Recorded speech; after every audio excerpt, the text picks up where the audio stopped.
So I figured it right, so I'm gonna have to look at it because it's just like I don't understand why all the numbers are right,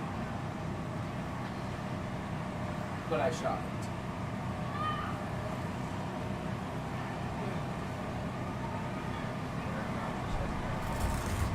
Running above bomb is more than one good story.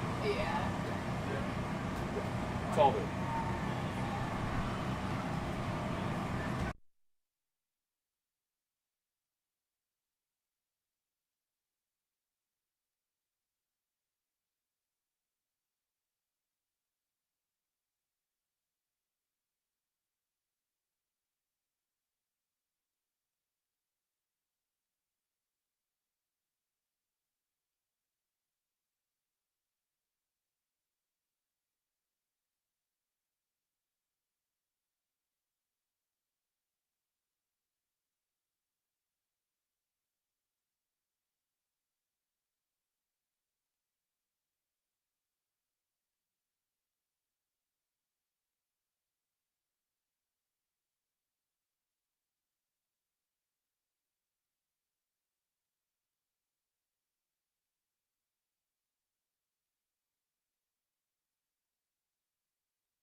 How does it feel to be the vet? The OG?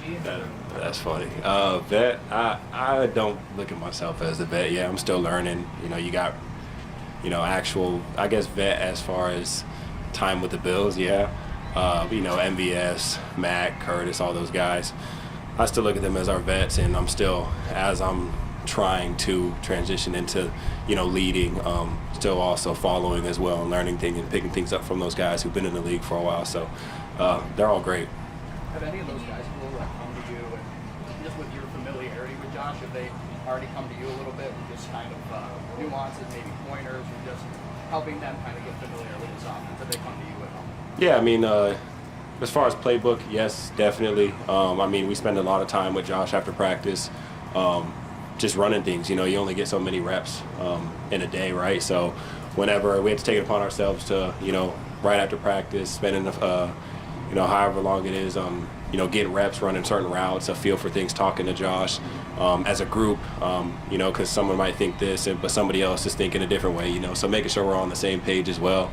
So it's always great to obviously get the reps during practice, but after practice as well, as we're all picking each other's brains, and Josh is also letting us know what he thinks and what he feels, and like I said, just everybody getting on the same page. How much more ownership do you see Josh taking in this offense? You got Joe Brady saying this is Josh's offense. Mm-hmm. How much more ownership than maybe a couple of years back, especially with all the changes we've seen him taking? Yeah, I mean, he's very, very, real with us and lets us know what we need to do. And like I said, if something's not wrong, he's the first one. If something's not right, he's the first one to speak up and let us know, what he's feeling and how he's thinking. And it's great, to be able to go back and forth with your quarterback like that and talk things out and make sure that, like I said before, everybody's on the same page. So he's definitely somebody, you know, when we're watching film, we're out on the practice field, right when something's happening, he's, you know, you go to him, he'll talk you through it, he'll let you know, if you did great or if you need to do something else better in the route, and it's all, you know, working together to get to where we want to be. You mentioned transitioning to having, still being young but trying to take on more leadership. What does that look like for you? Like, what are you doing differently? Yeah, I've always been one. I'm big on lead by example. I'm big on just doing what you're supposed to be doing, being on time. You know, the simple things, being on time, being where you're supposed to be. So those things I've talked, with a couple people, and it's as far as just, trying to become a little more vocal, and that doesn't mean, hoorah and all over the place, right? But just, like I said, whether, the younger guys, I know I'm probably still one of the youngest, but whether they have questions on the playbook or whatever it is, and knowing and letting them know that you can come to me and talk to me about anything, and if I don't know the answer, I'll make sure I get it for you. What kind of advantage can it be to have such a variety of skill sets and size and speed and different things in that room? Yeah, it's great. It's great. I mean, I think, you look at us from just the whole room as a whole, we have the quickness, the speed, the strength, the short, tall, we have everything, and I think it's great. Training camp's great because we get to see just as well as OTAs, just see what everybody's capable of doing, and everybody is looking to take that next step right now, and we're feeding off of each other. Everybody's making big boy plays. Keon making big boy plays down in the red zone yesterday and making plays today. Mac doing his thing out there today, and it just makes everybody else want to be like that and get on that same exact level. So it's great. You see everybody. I guess I would consider myself one of the smaller guys, and you see a big body playing. I'm like, I want to go do that. So it's great having all kinds of different athletes. You mentioned Mag. What's it been like getting to know him, and did you ever think that the Bills would welcome in somebody with better hair than you? Yeah, I was a little upset at first. He's awesome. Obviously, does his thing. The no shoes. Letting the hair flow out. He's a very unique dude, but he's awesome. He's a great leader as well. Making sure that he's not going to tell somebody to do something that he's not doing himself. So he's somebody that's setting the standard, setting the example for everybody in the room, and he's just a great dude all around. Not only is he a great athlete on the field, but a great dude off the field to be around and pick his brain for stuff outside of football too, and just life in general. So he's awesome. A lot of guys are talking about. People are wondering how do the Bills replace Stephon Diggs? Now that you've seen what this group of receivers is like, is there less concern about replacing Stephon Diggs in some ways, knowing what you've got here? And how has your perspective maybe changed? Yeah, I mean, obviously losing Steph, it's Stephon Diggs. He's a great athlete, great person, great dude to be around. We have so many moving pieces now that everybody can do everything. And one moment somebody could be outside, but then the next they move into a slot, and another guy comes in and replaces him on the outside. So we're not losing a step there. The guys, everybody in that room can make a play at any time when the ball's in their hands. Make one guy miss, go. Make multiple guys miss and go to the house. So there's a lot of playmaking ability within the room. How have you seen Curtis Samuel start to assume his role in this offense? Obviously, a pretty big day today. What's it like playing alongside a player that can do so much like him? Yeah, Curtis is awesome. He's somebody, you put him anywhere and get the ball in his hands, and special things are going to happen, and he had a big day today, and just seeing that is, the way he goes about his business is very professional. When he steps on the field, he's always doing the right thing, getting open, and he's definitely somebody that when he's on the field, if I'm on the sideline, my eyes are glued watching what he's doing, how he's seeing things, and then when he comes off, asking him like, hey, what were you thinking there? And it's just like I said, it's a vet in the game who's been around and made plays and just been doing his thing ever since he entered the league. He's amazing dude. You mentioned the big boy plays from Keon so far in training camp. Just how have you seen him progress in the short time that he's been with the team already? And how important is it for a rookie like him to have some of those big plays early on in training? Yeah, I guess it's just, getting comfortable within the game. The step from college to the NFL, I think is a pretty big step, Mostly in college, you're going against guys 18 to 22. You get here, you're going against grown men with families, So you know, getting those reps in early and making those plays early, and him getting comfortable within himself and within the game and getting on the same page with Josh as well is huge. And he's been doing that. So. Thanks, Bill. Appreciate y'all. Always excited. Good, how you doing?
Any distinct changes from year 1 of training camp to year 2? Just maybe comfortability, anything that you're experiencing differently this year? I think just familiarity, kind of with where to go, where to be, a better routine, just that experience of just having a year under the belt. How much of a difference does that make, like freeing you up to focus on the playbook, stuff like that, and just like the little things of like, oh, I know the cafeteria. Yeah, I think it's just you have a better understanding of kind of everything, so you can focus on recovery more, and you're not kind of just like worrying about, okay, where do I have to be here, where do I have to be there. So it just, I wouldn't say it makes camp more comfortable, but kind of just easier to go around. And I'm allowed to have a bike this year, which is pretty cool. So makes it a little bit easier to get down to the training room and hop in line first. Do you feel like your rapport on the field with Josh is just continuing to grow? Absolutely. I think each rep you get with him, each pass you catch from him just kind of builds on that. Spent a lot of time with him too this off season, so I think that also helps build that chemistry that translates on the field. Even I guess when you're saying that, like you opened up a bit more to him. What was that like? Of just kind of more ongoing that chemistry. It's awesome. I mean, you want to have a great connection with your quarterback, and it's pretty easy to have a great connection with Josh just because he's a good guy. And it's like any golf trip he asked me to go on, I kind of just say yes and don't really ask any questions after that. And it's been a lot of fun just kind of getting to know him a lot more. Where's the best place you played? It's a tough question. We played some pretty cool spots. Checked a lot of places off the bucket list. Pine Valley is up there. I mean, it's one of the best golf courses in the world. So being able to go there and have that experience with him was awesome. Who wins? He's better than me for sure. His handicap index is a lot lower. And I've seen him play some really good golf, but I've seen him play some bad golf as well. Dalton, just being more comfortable here in your team within the offense and around Josh, what does that look like in practice? How does that play out? Yesterday you had some awesome catches and red zone for touchdowns. I think it's just that chemistry, and just kind of being more comfortable out there, knowing where I need to be and understanding the playbook a lot more makes it a lot easier because now I can look at the defense and see what they're doing and understand their leverage, and just trying to be more of a leader as well going in the second year because we got a lot of new guys on the team. So I think it's translated well. We did a lot together during OTAs, and we've just got a really good group of guys. Bill Brady says you understand a lot from offense to how defenses are, what they look like, what they're going to do. Does that come easy to you? I think it's just with experience. I think the more reps you get and the more time you get actually like playing the game and being on the field, and I mean, as a rookie, they call it being thrown to the fire a little bit. I think that only makes you better because you just kind of have to learn it. You're out there and you have to figure it out, and you got experience that kind of builds on it, and the more you see something, the easier it is to understand. What's your leadership style? I'd say I definitely lead more by example. I'm definitely working on being more of a vocal leader, but we have a lot of great leaders on this team, so I think it's definitely looking to those guys and seeing how they lead and how people best respond to that, and just kind of trying to implement that into your own style. High expectations for you this year. A lot of people expecting you to lead this offense in terms of pass catching. How have you dealt with those expectations going into your second season? I mean, I don't really tend to look at the outside noise. That's something we preach a lot on this team. So, I mean, I'm just out there to do my job and catch the ball when it's thrown my way. And, our saying is everybody eats on this offense, and everybody is going to eat. So if it's a game I catch 10 passes, awesome. If it's a game I catch 0 passes, it's awesome, as long as we're winning. Having said that, though, with the experience that you talk about and the chemistry that you've developed with Josh, how prepared do you feel that if you do have more thrown onto your plate this season, that you're prepared to handle? I feel pretty good. Again, it's just spending that time with Josh and having that chemistry and just being on the same page with him. And I feel like as camp goes on, we're gonna have good days, we're gonna have bad days, but just building upon it and just staying at a consistent pace. What are some of the goals and expectations you set for yourself? I've set some personal goals. I'll kind of keep those to myself. Just stuff written on my mirror at home, but you know, obviously as a team, we want to make the playoffs first, and then, you know, after the playoffs, go win the Super Bowl. This is the time in the NFL that a lot of great tight ends. How much do you study those guys, or do you seek out advice? It's awesome. I mean, there's a lot of good tight ends in this league, especially now, and I think all tight ends are kind of similar in, you know, the sense, looking in the room we're in now, it's all great people. At the college level, there's always great people. Then you kind of look across the league, and there's a lot of good guys playing right now. And tight end U is obviously something that's been held and being consistent, and Kittle and Olsen and Kelsey putting that on. But those guys are also, you know, I ran across George this offseason and was talking to him for an hour, and he's shedding his advice. So it's cool to see those older guys, you know, wanting the next generation of guys to succeed in this league. Joe Brady said today that as an offense, he wants you guys to be messing up right now. He wants you to be working through things. How is that helpful as a group when you've got a lot of new faces here? I mean, this is the time to do it. This is the time to try new things and make mistakes. You don't want to have too many mental errors out there, you know, playbook-wise, but if you're trying a different technique or something different in your playing style, this is the time to do it and see if, you know, it works or if it doesn't work. Obviously, there's a lot of new faces, a lot of guys bring something different to the table. How does that help you as a tight end when you have all those different kind of guys? Yeah, I mean, it's just, you know, the more weapons there are, the defense has to acknowledge that and prepare for it. And we've got some solid weapons in the receiver room, so obviously it just kind of makes it difficult for defenses to kind of game plan that. Awesome. Thanks, guys. Appreciate it.